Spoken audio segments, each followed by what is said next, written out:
Żółwie ninja, motomyszy z Marsa, uliczne rekiny, panko żaby, pingwiny, mściciele, ekstremalne dinozaury, potężne kaczory, cyberdziki, wreszcie Battletoads. W latach 90. moda na antropomorficzne zwierzaki walczące ze złem była spora. Każdy chciał zagarnąć kawałek tortu, czy bardziej pizzy, należącej do wojowniczych żółwi ninja. W 1991 roku studio Rare produkuje Battletoads na NES-a. Gra była znana ze swego wściekle wysokiego poziomu trudności. Ropuchy pojawiły się potem jeszcze kilka razy, zaliczyły nawet szalony crossover z postaciami z Double Dragon, jednak ich gwiazda zgasła gdzieś w 1994 roku i w sumie wszyscy o tej marce zapomnieli. Tak mijały lata i nagle 26 lat później Battletoads ponownie wraca z nową odsłoną. Czy przespanie kilku generacji konsol wyszło ropuchom na dobre? Rush, Zitz i Pimple wracają na konsole Xbox i PC-ty, aby ponownie bawić nas swoimi wygłupami, ale i dać solidną porcję beatemowej rozgrywki. Choć określenie gry, że jest to jedynie beatem up, jest dość krzywdzące, bo twórcy postarali się, abyśmy dostali solidny miszmasz gatunków z niezłymi pomysłami, choć fani lania po japach również nie będą zawiedzeni. Historia dzieje się 27 lat po ostatniej części. Ropuchy hibernowały w jakiejś norze, wspominając dawne lata sławy i tocząc wyimaginowane bitwy. Przez przypadek robotnicy odnajdują żabole, a ci, nie mogąc się odnaleźć w nowej rzeczywistości, postanawiają odszukać ich dawne Nemesis Dark Queen. Dalej historia staje się tak absurdalna i szalona, że aż ciężko ją tutaj przytoczyć, ale tego będziecie musieli doświadczyć już sami. Grę rozpoczynamy od wybrania ropucha, którym chcemy tyrać. Do zabawy może dołączyć jeszcze 2 graczy i można klepać japiszony w 3. Grając jednak samotnie możemy przełączać się pomiędzy ropuchami, a śmierć jednego odpala automatycznie drugiego. Przy tym ten, co padł, odpoczywa, a jego energia powoli wraca. To proste i eleganckie rozwiązanie, szczególnie dla samotnych graczy, bo Battletoads jest ciężkie i na wyższych poziomach trudności przyprawia płacz i zgrzytanie zębów, ale to za chwilę. Każdy z ropuchów ma swoje ciosy, jak i ciosy specjalne. Pimple jest powolny, ale zadaje potężne klapsy, Zitz jest szybki, ale słaby, a Rush gdzieś pomiędzy. Jednakże dodano tutaj trochę więcej głębi. Jedni przeciwnicy blokują, więc trzeba użyć ciosu łamiącego blok. Pojawiają się tacy, co strzelają, wtedy przyda się unik, albo tacy, którzy rażą prądem i trzeba być od nich z dala lub uważać na rozlany gdzieniegdzie szlam. Co ciekawe, nasi wojownicy mają też broń miotaną w postaci gum do rzucia, które unieruchamiają na chwilę przeciwnika. Ropuchy mogą też użyć swojego jęzora, albo aby przyciągnąć przeciwnika, albo przenieść się pomiędzy pierwszym a drugim planem mapki, lub po to, aby łapać wylatujące z przeciwników muszki, które dodają energię. System walki jest bardzo przyjemny. Nie spodziewajmy się tutaj wydumanych strategii, to mordoklepka, a gdy na ekranie jest kilku przeciwników, maszujesz jak szalony guziory, często nie wiedząc, co się w ogóle na ekranie dzieje. Jest to jedna z wad gry. Owszem, beatemapy rządzą się swoimi prawami, ale tutaj kolorowa grafika, kolorowe tła, duże postacie powodują, że ekran jest zaśmiecony i w zasadzie nie wiadomo, co się dzieje. A wyłuskanie w tym bajzlu naszego ropucha i jeszcze zauważenie, że właśnie teraz powinniśmy zrobić unik, to już nie lada sztuka. Najlepiej wyhodować sobie jeszcze kilka dodatkowych par oczu. Całe szczęście gra dość szczodrze obdarza checkpointami, przez co nie trzeba powtarzać zbyt długich segmentów.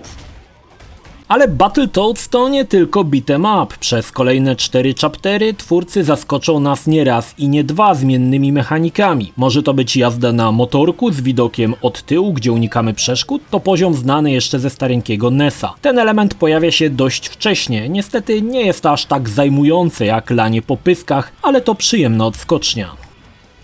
Gra od czasu do czasu raczy nas śmiesznymi minigierkami, które są jednorazowe, znaczy już więcej się nie powtórzą. Widać, że twórcy nie poszli na łatwiznę i recykling pomysłów. Czy to będzie masaż jakiegoś typa, wysyłanie maili, robienie fotek jakimś stworom, gra w papier, kamień, nożyce, czy gra w stylu puzzle boble, jest tego wiele więcej. Widać, że autorom pomysłów nie brakowało, a niektóre z minigierek są naprawdę dziwaczne. Jednej z nich poświęcę osobny akapit, bo zrobiono to w świetny i pomysłowy sposób.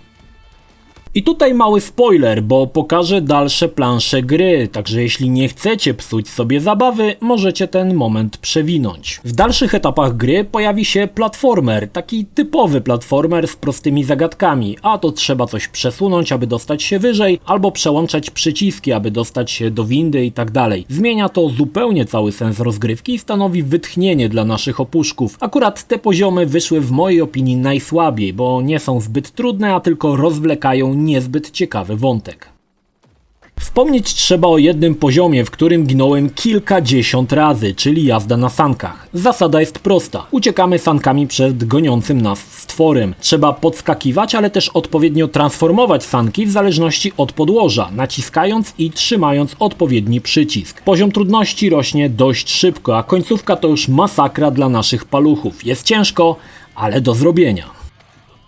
Ale i to jeszcze nie wszystko. Dostaniemy kilka segmentów z lecącym stateczkiem z widokiem z góry, czyli gra z gatunku Bullet Hell, której doskonałym przykładem jest legendarna Ikaruga. To, co się tutaj odwala, to już przegięcie pały. Ilość lecących na nas pocisków, mieszczenie się pomiędzy nimi na milimetry to chleb powszedni. Choć ten segment może nie wygląda, sprawił mi masę radochy. Chwili wymaga opanowanie sterowania, gdzie jedną gałą się lata, a drugą strzela w 360 stopniach, ale i tak stateczek jest świetny, a poziom trudności wywindowany w opór. Pojawi się jeszcze kilka ciekawych zmian w rozgrywce. Fajna ucieczka przed spadającym kisielem czy czymś innym. Z ciekawszych pomysłów jest minigra, w której musimy wyłączyć systemy awaryjne statku. Dlaczego jest to ciekawe? Bo w sumie nie mamy pojęcia co robić. Na ekranie jest kilka losowo wyświetlonych ekranów. Każdy z nich jest minigrą, ale tylko jeden jest aktywny. Nie wiadomo który. Metodą prób i błędów musimy odkryć, który ekran jest aktywny i co trzeba na nim zrobić. Gry są na kilka sekund, ale najdłużej trwa kminienie co zrobić, a czas ucieka. Świetny pomysł. Dodatkowo po każdej śmierci ekran się resetuje i wygląda inaczej, więc nie ma mowy o działaniu na pamięć. Bardzo dobra rzecz. Nie zabrakło bossów, ale ci są trochę bez polotu. Niby mają jakiś tam sposób na pokonanie, ale nie było to niczym, co by zrobiło na mnie jakieś spore wrażenie. Tutaj przyznaję, można było nad tym dłużej popracować. Podczas gry zbieramy specjalne kryształy. Niektóre z nich są bardzo ciężkie do zdobycia, na przykład te, gdzie w każdej walce trzeba zrobić ocenę A, ale to już niestety nie dla mnie. Podejrzewam, że calak w Battletoads będzie tylko dla prawdziwych mocarzy.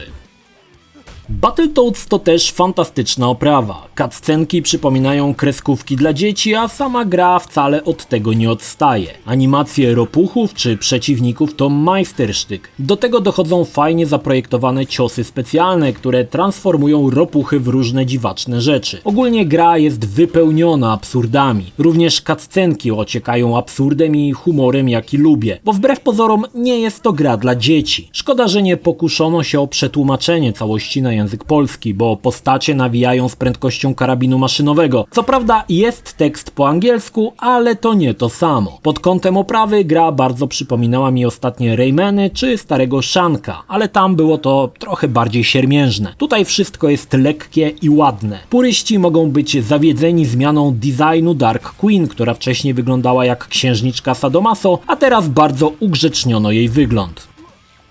W Battletoads grało mi się fajnie. Gra ma co prawda ciężkie sterowanie, ale można to ogarnąć. Do tego dochodzi wysoki poziom trudności i niesamowita oprawa, która jest też bolączką gry, bo podczas większych rozrób wkrada się tutaj niemały chaos i niezbyt można ogarnąć co się dzieje. Ale beat'em up to jakaś połowa gry. Pozostała połowa wypełniona została różnymi mechanikami, które również sprawiają niemałą radochę. Czy gra wskrzesi wojownicze ropuchy?